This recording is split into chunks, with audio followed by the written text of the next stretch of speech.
37 में ये देखो, if 7 kg onions cost 140 rupees, how much must we pay for 12 kg onions? अब यहाँ कह रहा है कि 7 kg onion कितना, 7 kg onions 7 kg onions for 140 rupees, ठीक है, इतना दिया हुआ है। yes sir अब क्वेश्चन पूछ रहा है फिर कि हाउ मच मस्ट वी पे फॉर 12 kg, कितना 12 kg ओनियन फॉर, तो अब ये हमको कॉस्ट बताना है कितना रुपीस होगा, ठीक।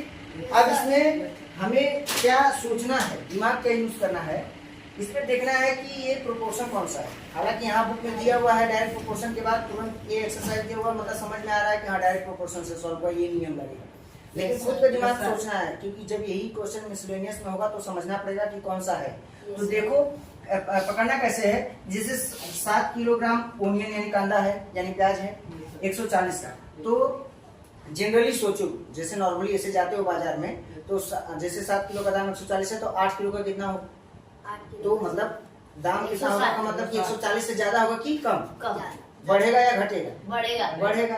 इसका मतलब है कि जब हम किलोग्राम बढ़ा रहे हैं, माने कि अगर वजन उसका बढ़ा रहे कांदे का, तो पैसे का भी वैल्यू बढ़ रहा है। इसका मतलब ये कौन सा होगा, डायरेक्ट प्रोपोर्शन, माने एक वेरिएबल का वैल्यू बढ़ेगा तो दूसरे का भी बढ़ता है कि नहीं। इसलिए हम तुरंत समझ गए कि by direct proportion, by direct proportion, ये बात तो लिखो। yes sir अब तब मान लो कि x जो है ओनियन हो गया, यानी x यहाँ पे लिखेंगे let x be weight of onion, क्या weight वेट ऑफ ओनियन, और y be the cost of onion, ठीक। yes sir नाउ अब हम क्या करेंगे कि डायरेक्ट प्रोपोर्शन हम बता दिए हैं Yes, पहले, sir. इसका मतलब हम इसको लिख सकते हैं कि x directly proportional to the y y, फिर x is equals to k y, यहाँ पर हेंस कर दो, ये सिंस कर दो, है ना। yes sir अब जो है वैल्यू पुट कर दो सीधा, किसका वैल्यू पुट करेंगे, ये फर्स्ट केस है, ये आपका क्या है, फर्स्ट केस, यहाँ डाल दो तो इजी हो जाएगा। फर्स्ट केस में आप वैल्यू रखो, तो x का वैल्यू कितना है, 7 kg वेट, हाँ 7 is equals to the k multiplied by y का वैल्यू कितना है 140। अब वही बेसिक रूल जैसे हम इसको सॉल्व करते थे क्वेश्चन, है कि नहीं, छठी क्लास में ही पढ़ चुके हैं ना ये बात। yes sir अब क्या होगा कि इधर मल्टीप्लाई में k के मल्टीप्लाई में कौन है 140, मतलब 140 से इधर भी डिवाइड करना है और उधर भी, या फिर अगर तुम्हारा सेंस और तेज है, तुमको और अच्छे से आता है, तो सीधा सीधा इधर से लाके इधर क्या करेंगे, डिवाइड, है कि नहीं। yes sir जिस तरीके से तुम्हें आ जाए उस तरीके से सॉल्व। तो अब यहाँ पर हम क्या करेंगे, both side divide, k multiplied by 140 upon 140, और यहाँ पर 7 अपॉन 140। अब ये दोनों एक दूसरे से कैंसिल, यहाँ हो गया क्या k,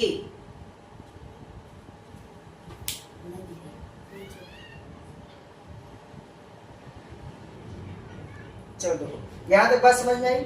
yes sir अब जो है ये इससे कैंसिल हो गया, 140 की इस साइड, राइट साइड में क्या बचा, सिर्फ k, क्या हो गया k राइट साइड में, और लेफ्ट साइड में 7 अपॉन 140। अब यहाँ इसका मतलब ये है, देखो 7 अपॉन 140 का मतलब क्या है कि 7 डिवाइड बाई 140 ना, yes sir 7 को डिवाइड करेंगे 140 से, तो ये काफी लंबा प्रोसेस हो जाएगा। हाँ, वैल्यू किस में आएगा, पॉइंट में, तो इस तरीके को नहीं करेंगे, क्यों, क्योंकि k का वैल्यू हमको 1 अपॉन समथिंग आएगा, माने कि रेशियो में आएगा तो भी चलेगा, कोई दिक्कत का बात नहीं है। तो इसको क्या करेंगे, 140 को डिवाइड करेंगे किससे, 7 से, माने 140 को 7 से अगर हम डिवाइड करते हैं तो 7 2 जा 40, माइनस किया 0 आ गया, फिर ये 0 यहाँ प्रिंट होगा, 7 0 जा 0, मतलब कितना आया 20 ना, तो 20 कहाँ है, नीचे आ रहा है, 7 से कैंसिल करने पर 20 आ रहा है एग्जैक्ट, कोई रिमाइंडर वगैरह बच नहीं रहा। इसका मतलब हम इसको कैसे लिखेंगे, k इक्वल्स टू 1 अपॉन 20। बस समझ में आया? Yes, sir. 7 1 जा 7, 7 20 जा, हालांकि ये टेबल काफी उल्टा है लेकिन इसका यही मतलब है, ठीक है ना। 1/20 के का वैल्यू। अब ये सेकंड केस, कौन सा? Second case. अब इस केस में हमको क्या करना है कि वही x का वैल्यू कितना है यहाँ पर 12 kg। 12 kg। y का वैल्यू हमें नहीं मालूम है तो क्या करेंगे कि x का वैल्यू रख लिया कितना 12 इज इक्वल्स टू जो k का वैल्यू क्या है 1/20 मल्टीप्लाइड बाई y का वैल्यू हमको नहीं मालूम। फिर जैसे पिछली बार एग्जांपल में हमने समझा था वही करना है। 20 का इधर क्या करेंगे मल्टीप्लाई, या यूं कह लो 1/20 से इधर भी डिवाइड करना है और तो चलो डिवाइड करते हैं। 12 divided by 1/20 is equals to 1/20 divide by 1/20 sorry, और यहाँ पर मल्टीप्लाइड बाई y। हम लिख सकते हैं ऐसा, या तो यहाँ पे भी 1/20 डिवाइड कर सकते हैं, ठीक है ना। अब ये हो जाएगा 1/20 मल्टीप्लाइड बाई 20 मल्टीप्लाई y। ये तो समझ में आता है बात। इसके बाद जो है यहाँ पे इसको सॉल्व कर दो तो 12 मल्टीप्लाइड बाई 20, ये चीज इससे कैंसिल, यहाँ हो गया y, ये हो जाएगा 240 रुपीज, माने कि 12 किलोग्राम 12 केजी ओनियंस के लिए हमको कितना पे करना पड़ेगा 240 रुपीज। ठीक। अब यहाँ पर देखो इस चीज को सॉल्व करने के लिए एक और तरीका जो दूसरा मैं बता रहा हूँ, कैसे हम इसको ऐसे भी सॉल्व कर सकते हैं। देखो क्योंकि शायद यहाँ कंफ्यूज हो जाए। अब यहाँ दिया है 12 is equals to 1/20 into y, तो इसको हमने पीछे क्लास में पढ़ा है क्या 1/20 है मल्टीप्लाइड बाई y/1, क्योंकि डिनोमिनेटर नहीं है तो हम 1 लेंगे, ऊपर मल्टीप्लाई नीचे मल्टीप्लाई, ये 12 रहेगा और यहाँ पर y/ कितना हो जाएगा 20। तो ये और आसान हो गया है ना। Yes, sir. कंफ्यूज भी हो सकते हो लेकिन ये और आसान हो गया।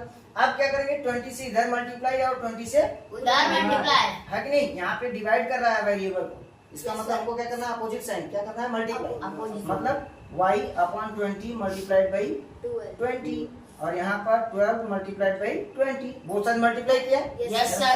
20 से कैंसिल, ये y हो गया और ये कितना हो गया 240। समझे? Yes, sir. चल।